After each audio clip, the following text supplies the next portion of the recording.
हर शे का अल्लाह के दरबार में हिसाब है। कुछ ईरानी ज़ाहिर कहते हम करबला गए तो 40 के दिन थे, हर बंदा कह रहा था आप हमारे घर आए, हमारे घर आए। कहते हमें जल्दी करबला पहुंचना था, हम नहीं रुके। एक छोटा सा गांव था बीच में, एक बूढ़ा 75 साल का, उसने आकर हमारे कदम पकड़ लिए। इतनी शिद्दत से रो रहा था, लग ये रहा था अगर इसकी दावत को कबूल न किया कहीं इसे यहीं पे सख्त तारी ना हो जाए। का ज्यादा नहीं, बस आओ मेरे सुफरे पे खाना खाओ। अगर तू मेरे सुफरे पे खाना खाएगा मैं ऐसे महसूस करूंगा कि गोया हुसैन मेरे घर में मेहमान बन के आए। खुलूस। हमने कहा बूढ़ा है, हमने कहा ठीक है खाना खाएंगे पर जल्दी निकल जाएंगे। ठीक है 1-2 घंटा आराम करो, अपनी जोराबे दो, मेले कपड़े दो, वो भी धुलने के लिए देता हूँ, थोड़े फ्रेश हो जाओगे, 2 लुक़मे खाने खाओ, मुझ गरीब का दिल खुश हो जाएगा। कहते हैं उसके घर हम चले गए। उसने कहा ठीक है मैं 1 घंटे में खाना तैयार करता हूँ। हम थोड़ा कमर सीधी करके बैठ गए। उस बूढ़े के घर की दीवार के ऊपर एक पेंटिंग लगी थी। पेंटिंग थोड़ी अजीब थी जिसने हमें अपनी तरफ खींचा। हमने क्या देखा, उस पेंटिंग पे एक ताबूत है, मय्यत है अंदर। उस ताबूत के साथ में कब्र है खुदी हुई।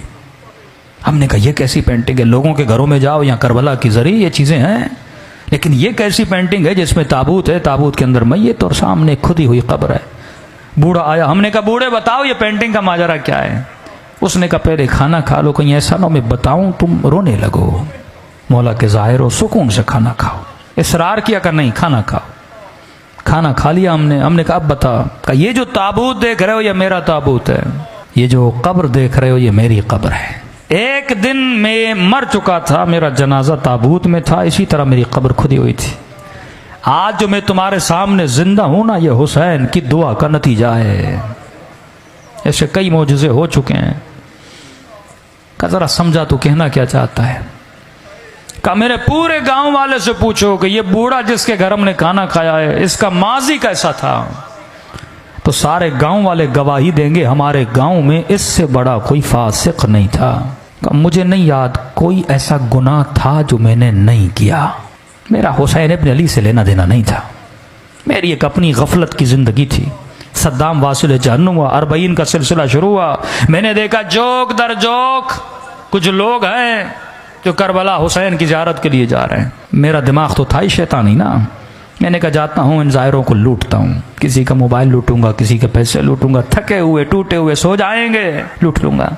कहता निकला अपने इरादा लेकर, चाय की सबीलें, खाने की सबीलें, मौकब पे मौकब लगा हुआ। दिल किया कि चाय पीऊँ। एक मौकब पे गया, मैंने कहवा उठाया, पीना चाहा। उस जवान ने मुझे पहचान लिया कि मैं चोर हूँ। उसने कहा कहवा नीचे रख, ये सबील हुसैन के ज़ायरों के लिए है, चोरों के लिए नहीं है, दूर हो जा हमारी सबील से। बुरा लगा। मैंने कहा कोई बात नहीं, आगे दूसरी सबील से पी लूंगा। आगे बढ़ने लगा, एक बूढ़े ने देखा जो सबील के अंदर था, कहा इधर आ।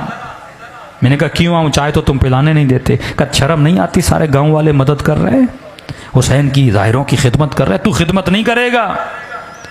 मैंने कहा क्या करूं? अब कहता मैं हुसैन को जानता नहीं, मानता नहीं, कोई गरज नहीं, कोई लालच नहीं।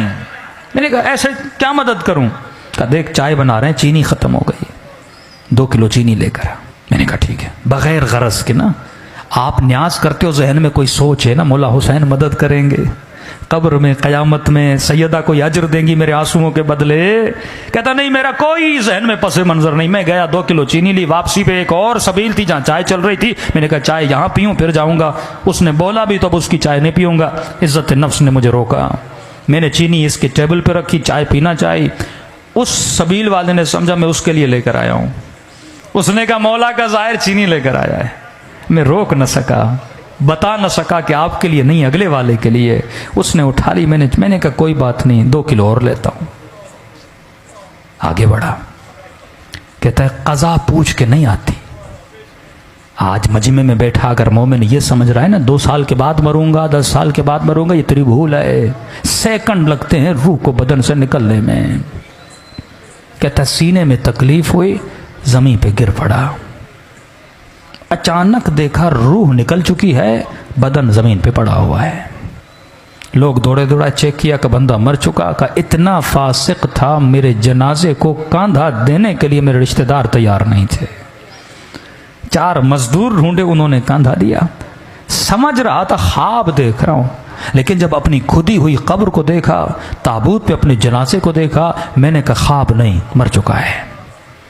कहता इस आलम में परेशान खड़ा था, किसे पुकारूं? बंदा कुछ करे तो अल्लाह को पुकारे ना, न खुदा को सही से मानता था।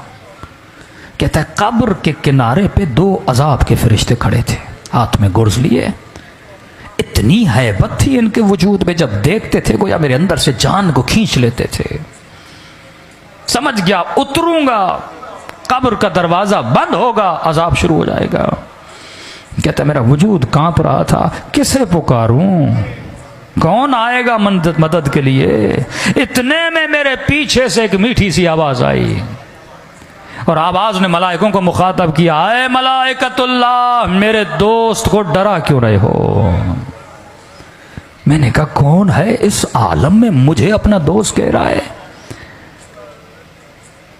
कहता है मुड़ के देखा तो मलाइकों ने बड़े अदब से इसे झुक के सलाम किया और कहा अस्सलामु अलैका या अबा अब्दुल्लाह अल हुसैन, हुसैन शहीद करबला।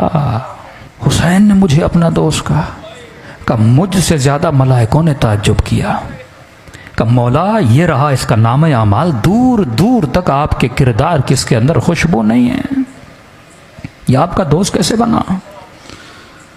इमाम ने कहा अगर दोस्त न होता मेरी सबील पे 2 किलो चीनी न देता। कौन देता है बेगरज किसी को कोई चीज? कहा हुसैन गुनाह बहुत है, 2 किलो चीनी की कीमत क्या? ये हुसैन है, जरा जरा चीज का हिसाब रखता है हुसैन, ये करीम है।